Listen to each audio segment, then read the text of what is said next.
Hi అండి. ఇక్కడ వచ్చేసి నేనైతే టమాటా పచ్చడి తాలింపు అయితే పెడుతున్నానండి.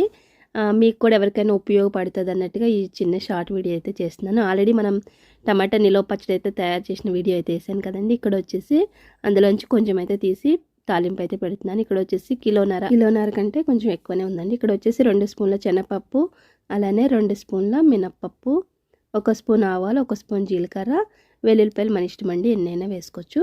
ఇక్కడ వచ్చేసి ఎండుమిరపకాయలు, అలానే కరివేపాకు ఇవైతే తీసుకున్నానండి. ఇప్పుడు స్టవ్ వెలిగించుకొని ప్యాన్ పెట్టేసుకొని దాంట్లోకి కిలోన్నర కన్నా ఎక్కువ ఉంది కదండి పచ్చడి వచ్చేసి, అంటే కిలో పచ్చడికి పావు కిలో చప్పున 200 గ్రాముల చప్పున అయినా వేసుకోండి.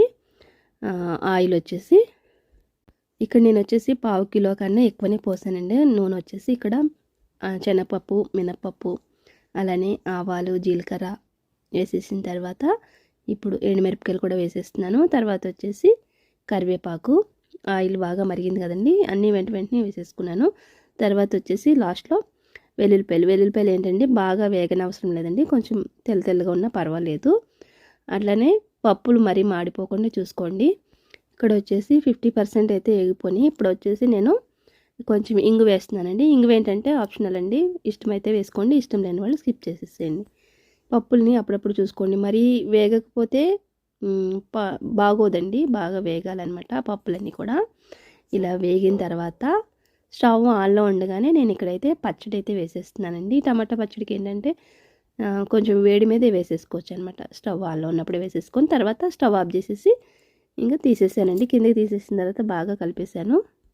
టమాటా పచ్చడికి ఏంటంటే బాగా చల్లారిపోయినాకే వేయాలని ఏం లేదండి, కొంచెం వేడి మీద ఉన్నప్పుడు కూడా మనం టమాటా పచ్చడి వేసేసుకోవచ్చు. ఎందుకంటే మొత్తం పెడతలేదు కదండి, కొంచెంగా తీసుకొని తాలింపు వేసుకుంటున్నాం కాబట్టి ఏం ప్రాబ్లం ఉండదు అనమాట.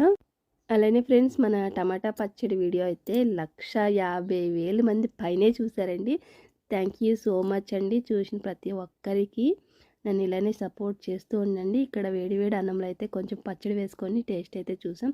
చాలా అంటే చాలా బాగుందండి. మీరు కూడా నా పెద్ద వీడియో చూసి మీరు కూడా ట్రై చేయండి. Thanks for watching.